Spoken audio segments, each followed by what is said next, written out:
انسان کی عبادت کی برکت دنیا اور آخرت میں اس کی اولاد کو ملتی ہے، کیونکہ وہ ان کے بارے میں شفاعت کرتا ہے. اس کی اولاد کے جنت میں بھی درجے بلند کیے جائیں گے تاکہ انسان اپنی اولاد سے آنکھوں کی ٹھنڈک پائے. قرآن مجید میں آتا ہے نا کہ ہم ان کی اولاد کو بھی ان سے ملا دیں گے، الحقنا بہم ذریتہم. کیونکہ انسان اس وقت خوش ہوتا ہے جب اس کے بچے، اس کی اولاد اس کے ساتھ ہو کسی بھی خوشی کے مقام پر. لیکن یہاں جو اصول ہے وہ یہ ہے کہ والدین کی نیکی کا اولاد کو لازمی فائدہ ملتا ہے. پیرنٹنگ کا ایک بہت بڑا اصول، بچوں کو نیک دیکھنا چاہتے ہیں خود نیک بن جائیں.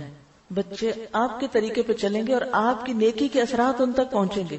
تو جب بچے ستائیں، جب بچے پریشان کریں، نیک راستے پر نہ آئے تو دیکھیں ہم نے تو اس عمر میں کوئی غلط کام نہیں کیے، ان پہ توبہ کریں.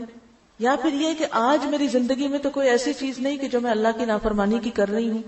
کیونکہ جب انسان اللہ کی نافرمانی کرتا ہے تو اللہ سبحانہ وتعالیٰ ان لوگوں کو جو اس کے ماتحت ہوتے ہیں اس کا نافرمان کر دیتا ہے. اور اگر انسان نیک ہوتا ہے تو صرف زندگی میں نہیں، مرنے کے بعد بھی اس کی اولاد کی حفاظت کی جاتی ہے.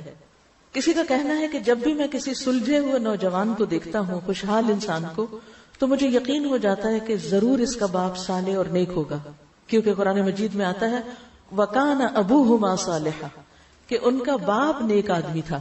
تو باپ جب نیک ہوتا ہے تو اولاد کو دنیا میں بھی اس کا فائدہ ہوتا ہے. ڈاکٹر نبیل عوضی کہتے ہیں کہ جب مجھے نوافل کی ادائیگی میں سستی اور کاہلی ہونے لگتی ہے، یعنی میں ذرا سست پڑ جاتا ہوں، نفل چھوڑ دیتا ہوں، تو مجھے میرے بیٹے اور دنیا کی پریشانیاں یاد آ جاتی ہیں کہ کہیں نوافل کی ادائیگی میں میری سستی اور کاہلی میری اولاد کی پریشانیوں کا سبب نہ بنے. یعنی اگر میں نے عبادت میں کوتاہی کی تو کہیں ایسا نہ ہو کہ اس کا وبال میرے بچوں پر بھی پڑے. ابن مسیب کہتے ہیں اے میرے بیٹے، بے شک میں تیرے فائدے کی خاطر اپنی نماز کی رکعتیں زیادہ کر دیتا ہوں، اس امید پر کہ تمہارے بارے میں میری حفاظت کی جائے گی، یعنی مجھے تمہاری طرف سے پریشانی نہیں آئے گی.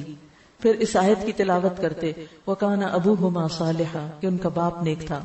میں اپنی عبادت اس لیے زیادہ کرتا ہوں تاکہ اللہ میری عبادت کو قبول کر کے کل تجھے بھی نیک بنائے. عبداللہ بن مسعود رضی اللہ عنہ جب رات میں نوافل ادا کرتے تو اپنے چھوٹے بچے کو سویا ہوا دیکھ کر کہتے من اجلک یا بنیا، اے میرے بیٹے یہ تیرے مستقبل کے لیے ہے. اور روتے ہوئے اللہ تعالیٰ کے اس قول وَكَانَ أَبُوهُمَا صَالِحًا کی تلاوت کیا کرتے تھے. یعنی یہ چیز ان کو موٹیویٹ کرتی تھی کہ اپنے بچوں کی خاطر میں خود نیک بن جاؤں. آج آپ دیکھیں بہت سی مائیں اپنے بچوں کی اخلاقی بگاڑ کی وجہ سے پریشان ہوتی ہیں یا دین سے دوری کی وجہ سے. اخلاقی طور پہ بہت اچھے ہیں لیکن دین سے دور ہیں، نمازوں کی پابندی نہیں ہے اور کچھ گڑبڑ کرتے ہیں کمائی میں یا کسی اور چیز میں. تو ایسے میں کیا کریں؟ صدقہ کریں اس نیت کے ساتھ کہ اللہ اس کے بدلے مجھے اور ان کو تزکیہ عطا کر دے. ایک اور شخص تھا جس کے پاس اتنا مال نہیں تھا کہ وہ کچھ صدقہ کر سکتا، یعنی ہاتھ تنگ تھا اس کا، بس بمشکل سے ہینڈ ٹو ماؤتھ جس کو کہتے ہیں وہ تھا. تو جب اس کا بیٹا اس پہ غالب آتا، بات نہ مانتا، تو وہ رات کو تہجد میں سورۃ البقرہ پڑھتا اور دعا کرتا اور کہتا اللہم ان ہذہ صدقتی فتقبل منی واصلح لی، اے اللہ بے شک یہ میرا صدقہ ہے، میرے پاس مال تو نہیں لیکن یہ جو نماز پڑھی ہے یہ میرا صدقہ ہے، تو اس کو میرے سے قبول کر لے اور میرے لیے اس بیٹے کی اصلاح کر دے. کتنا بہترین نسخہ ہے. عام طور پر بچوں کی تربیت کے بہت اصول بتائے جاتے ہیں مگر یہ جو قرآن ہمیں اصول بتاتا ہے اور گہری حکمت کی باتیں یہ ہماری نگاہ سے پوشیدہ ہوتی ہیں. تو جب بچوں کی طرف سے پریشان ہو تو صدقہ کر کے ساتھ دعا کریں، اس نیت کے ساتھ صدقہ کریں اور دوسرے بچوں کے ساتھ خیر و بھلائی کے کام کریں، انشاءاللہ آپ کی اولاد کو بھی اللہ سدھار دے گا.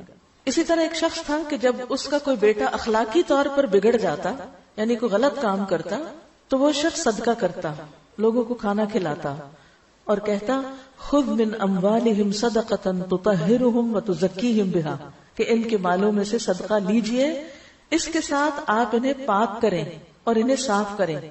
تو گویا صدقہ جو ہے وہ انسان کے گناہوں کا کفارہ بنتا ہے.